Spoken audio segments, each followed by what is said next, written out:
Shalom and welcome to Yeshiva B'nai Noach. I'm Tom Averna, and this is our beginning biblical Hebrew course. From the First Hebrew Primer, 3rd edition, we are going to take a look at chapter 10, finishing up our section on word pairs. This is the plural, look at the plural version of word pairs, our review of chapter 10. Let's begin, first of all, with the oral review from vocabulary and grammar that you learned in chapter 9. And this is the first time that you will be able to find on Quizlet the oral review, and I will have both the Hebrew with pronunciation as well as the English translation of the oral review. I will probably continue to do that from this point on, since they are getting a little more complex in what they're doing, and a lot more Hebrew practice, reading practice. So we'll do both. But for now, we will continue with just reading the Hebrew. From Oral Review, chapter 10, line 1. Mi yada et shem haaretz asher avar el Yerushalayim. Anochi yadati et shem haadam asher avar el Yerushalayim. Number 2. Ma amar rosh haaretz el adon ha'avadim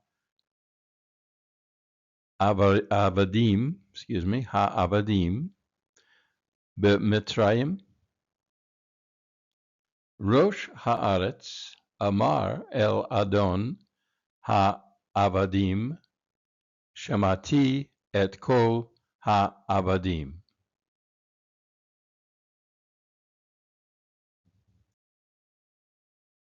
Number 3.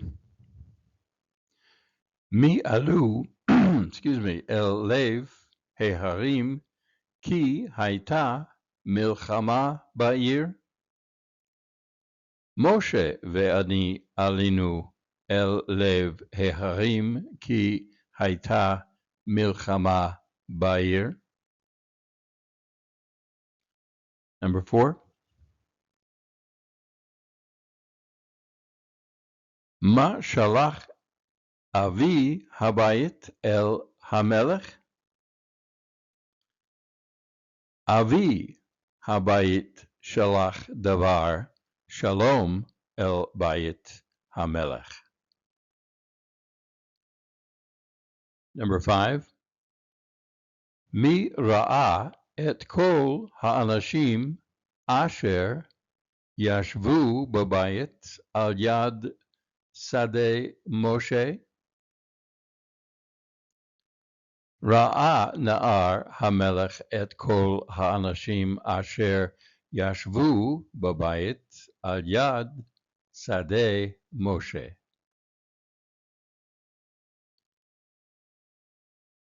Number 6. Me'asiti im kol ha'behemot asher hayu lifnei Sha'ar ha'ir. Achalti et kol ha'behemot asher hayu lifnei sha'ar ha'ir. Number 7. Mi amad bein avi habayit uvein bat habayit. Eshet habayit Amda sham vehi shamra al habat. 8. Mi lachach et yad ha-na'ara lifnei achi David.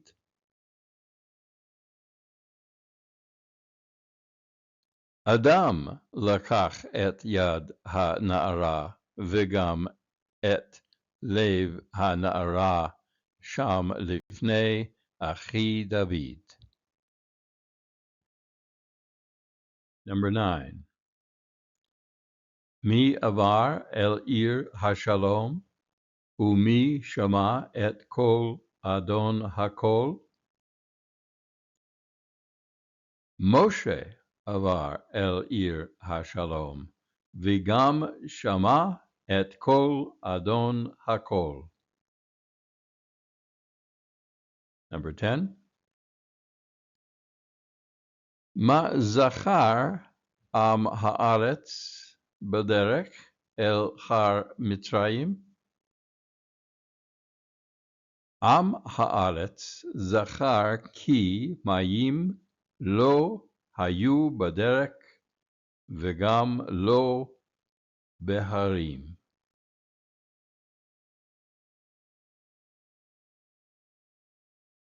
So once again, on the oral review, if you need to check that again and check the translations, it is up on Quizlet in the Chapter 10 section.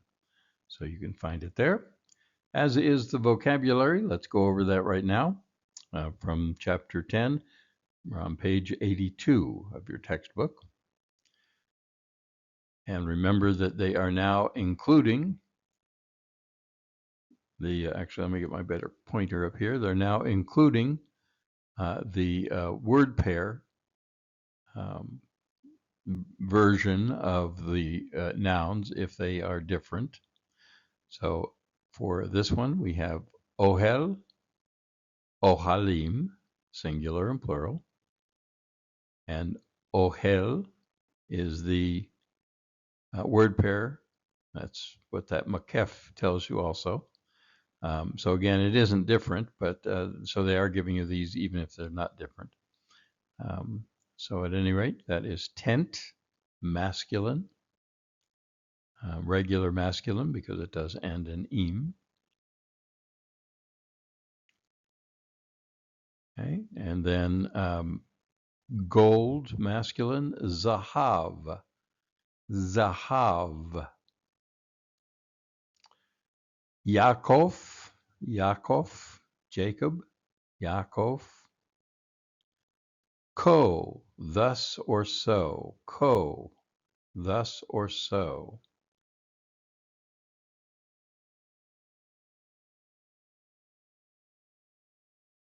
Another noun, kohen, kohanim, kohen, priest, masculine. No changes here for that. For the word pair. Next noun, kali, kalim, kali.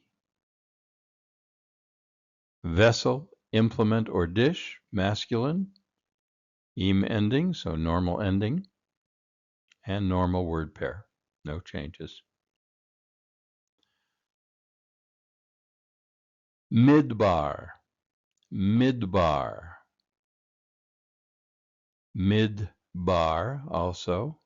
Vowel changes, but the consonants are the same for the word pair form. Wilderness or desert, masculine. Note there's no plural version given here. Next noun, makom, mikomot, makom. Place, masculine. Irregular ending. Note for makomot, which is normally the feminine ending, but it is a masculine noun. Makom. And the word pair form, same consonants, slight different vowel changes with the makef. Again, remember that in this in this textbook, they don't use the makef in the main sections.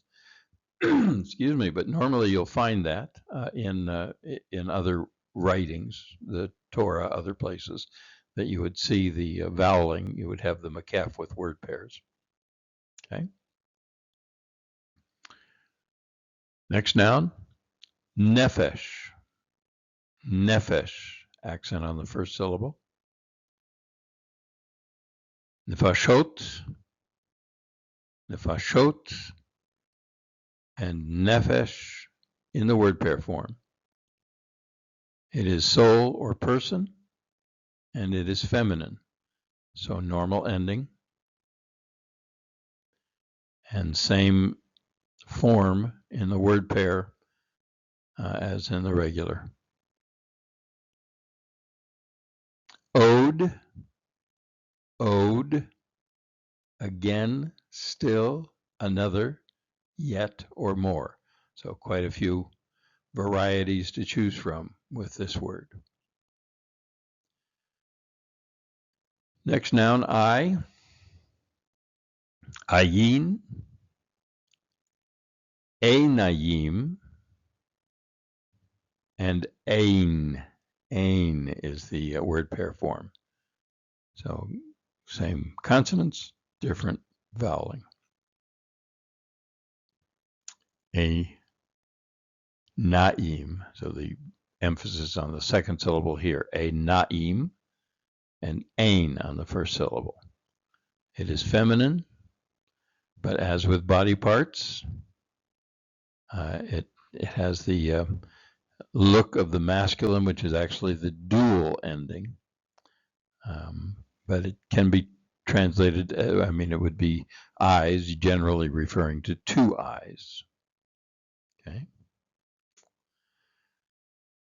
Next noun, panim, panim. And that is face or faces, so singular or plural, and masculine as well as feminine. So there's no distinction here in this noun. Rachel, of course, Rachel, Rachel. And then the last noun, chief or commander, Sar, Sarim in the plural, Sar in the word pair form. Think of the Russian Tsar or Caesar, and that's where those two words come from. Sar, chief or commander.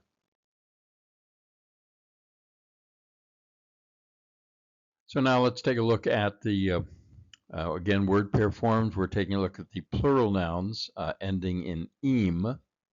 So when a plural noun ends in im and it is the first word of a word pair, the im changes to a. So that's another way to tell if you have a word pair. If it's the first word of a word pair, and it's plural, then you're going to see this voweling of a. Sometimes there are other vowel changes. So the example they give here is she'arim, which is gates, would become sha'arei, ear, which is gates of a city. So again, you're looking for this voweling configuration here where the word ends in the tsere yod. Tsere yod. If you see that, then chances are you have a plural noun. That is the first word of a word pair. Sons, banim. Banim, plural masculine noun, I should say. Banim, sons, becomes banei mishpacha. Banei mishpacha, sons of a family. And as we talked about before, this is often a much more familiar form to many of you who are familiar with Jewish words, organizations, B'nai Israel, the sons or children of Israel. B'nai Israel is a phrase you'll hear, or B'nai something or other. B'nai Brith, B'nai, many other forms of that. That'll be familiar to you, sometimes more familiar than banim as meaning the children or sons of.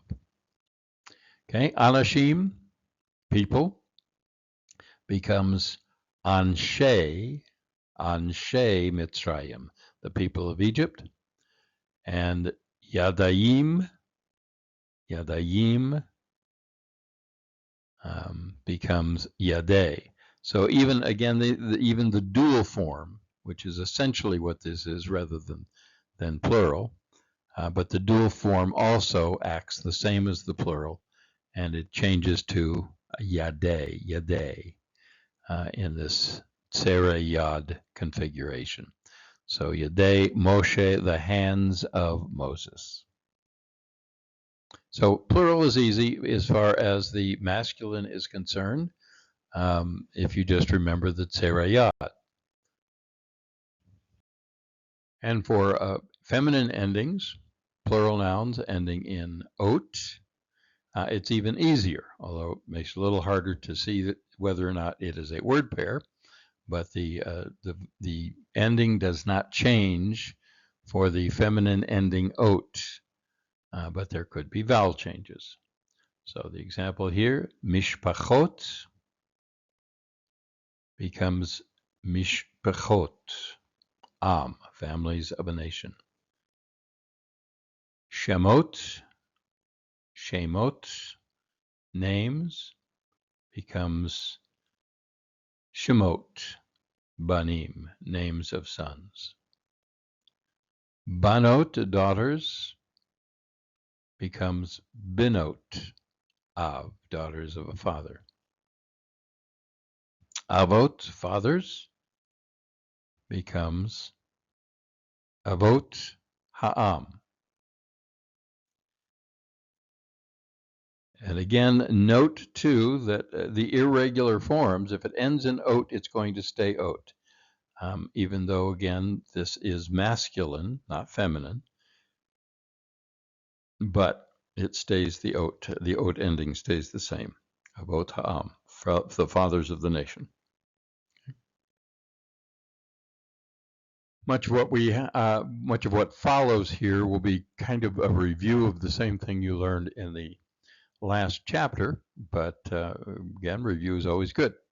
In dealing with definite word pairs, the last word is definite, the whole string is definite. Each noun has the in front of it. Only the last noun, the second if there's two, or the whatever number of strings of nouns you have, only the last noun will have the definite marker, or it could be a proper noun. In either case, the whole string is definite. So, Shem Ir, a name of a city. Shem Ha'ir, the name of the city. Shmot Ir, names of a city. Shmot Ha'ir, the names of the city. B'nai Melech, sons of a king. So obviously if it's in the plural, you're not going to say a sons of a king. You're just simply going to say sons of a king. B'nai HaMelech, the sons of the king. Yad Moshe, the hand of Moses, or Yadei Moshe, the hands of Moses. Pretty straightforward. Again, just same as in the plural as it is in the singular. Same rules apply. Same rules for the function of the word pair in the sentence. If it is a subject, the verb matches only the first word of the word pair in gender and number. If it is an object, the entire and it's definite, the entire string is preceded by et if the string is definite. So the examples they give you here, you can look over, but there you have. The idea is, again, it's exactly what you learned in the last chapter.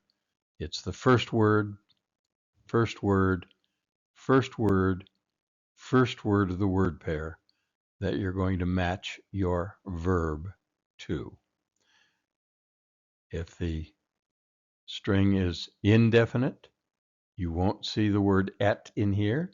If the string is definite, as it is in this case, then you see the word et before the object of the sentence.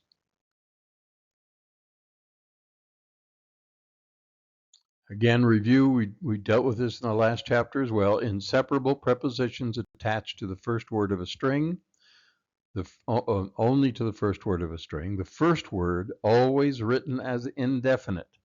So the preposition has to be written as indefinite. But if it is part of a definite string, then it would be translated with the after it.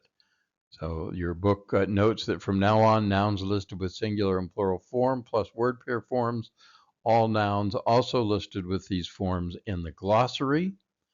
And there's a complete list. This is from page 84 of your book.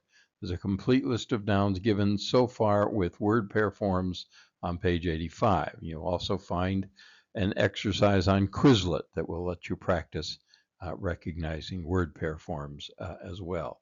So again, you can look over the examples here, but the idea is, so in eyes of a king, as opposed to in the eyes of a king, the eyes of the king, I should say, in the eyes of the king. But notice that the bet, which is in or on, normally, if it were a definite part of a definite, if eyes were definite, if it had taken the ha form, it would change this vowel to whatever the vowel under the ha was. But note, in word pairs, it does not do that.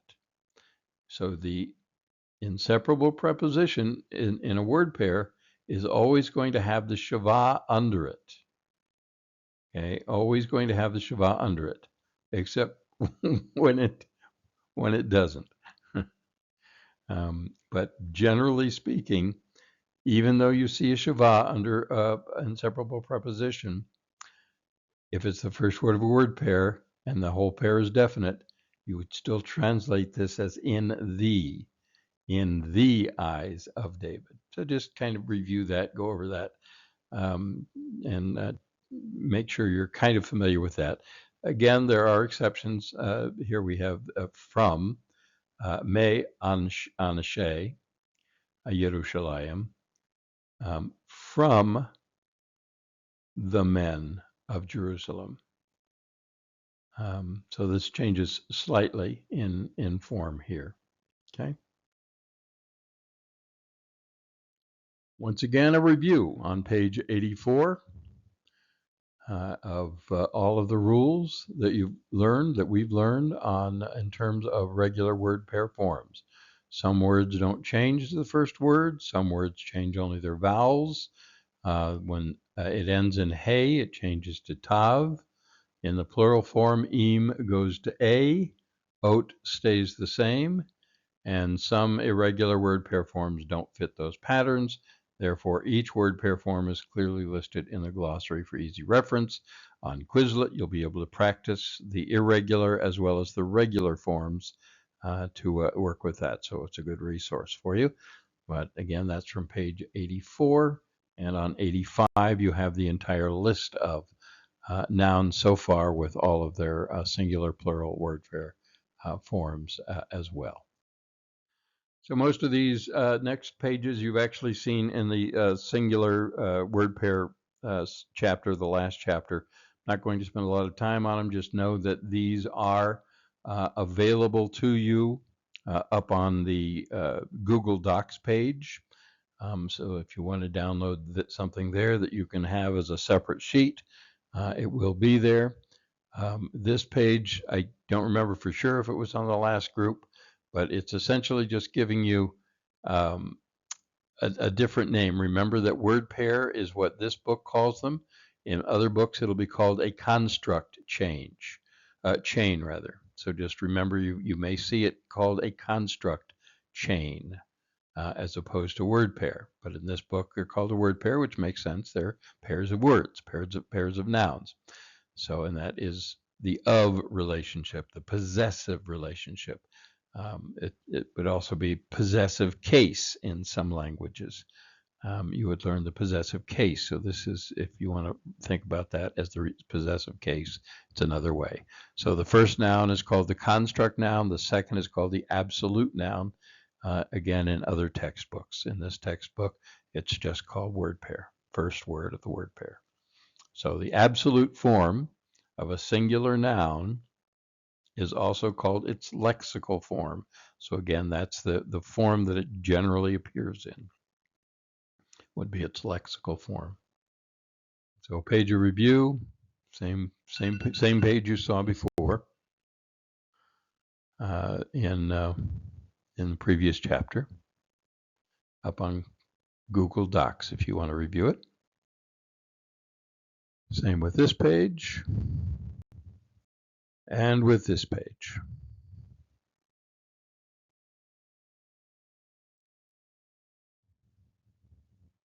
So now getting back to the book, page 86.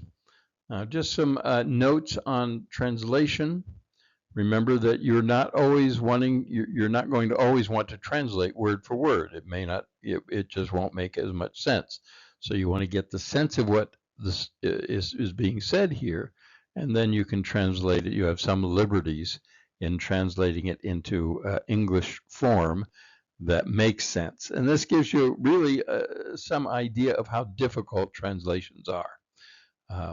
Because when you decide what is better English, you might in the process actually corrupt the meaning, because you're making personal decisions or biased decisions about what sounds good to you, which without any ill intent could actually change the meaning of it. But which is why it's so important whenever you read any language, it's better to read it in the original rather than in translation.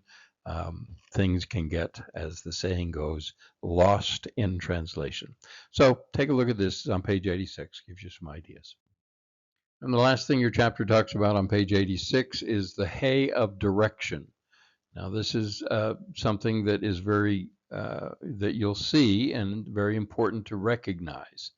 It can get very confusing, but you again want to know what the root word is. Ohel for tent, aretz for land, bayit for house, Mitzrayim for Egypt. So if you are recognizing the root forms, then you can also see what's different about them. So you know that the root here is ohel. Well, it has a ha in front of it. That makes it definite. But it has a hey at the end, an the kamatz hey. So that's different. So you have to ask yourself why. Well, in this case, it generally, when it has to do with a place, a thing that you can travel to or towards, excuse me, then you can use the hey at the end, which is kind of the same thing as if you would put the word el in front of a noun, or the inseparable preposition lamed, le, in front of a noun. It means to or towards the noun. Again, this will only be used when we're dealing with nouns that you can travel to or towards. So you could say towards the tent, you could say towards the land, or you could say landward in some cases. That might sound better, homeward, landward, rather than towards the home. Egypt word probably wouldn't work, so you would say towards Egypt, to Egypt, and etc. So when you have phrases like sham, which means there, and you have the hey after it, it means towards there, or in more ancient English, thither, or whither thou goest, thither I go, etc. So you want to spend some time with this. You want to get familiar with the fact that you might see that hey ending at the end of familiar nouns, and that's all that means. It's called the hey of direction. And you can have more examples on page 86 of the hey of direction. So that's going to do it with our review of Chapter 10, Word Pairs, Plural Form. And a reminder, I'll remind you in the next few videos as well, that we are ending. Essentially, it's a little strange because we're online, but I do want to take a break here. So this chapter 10 is the end of our semester. Okay, so we'll take a 1 month, maybe a little longer. We'll see how it goes. Break. During that break time, that gives you time now to go back over. Please don't just stop, but go back over the exercises. Go back over the chapters. Use Quizlet a lot more. Go look at Google Docs. Spend some time there and see if there are pages that maybe you didn't see that might be a benefit to help you going through it. Make sure that you read the notes section in the back of your textbook and spend as much time as you can reviewing. So this break time gives you an opportunity now to solidify what you've already learned. And it becomes very important now because from and in this point, chapter 11, once we get to it, we're going to deal with another verb tense.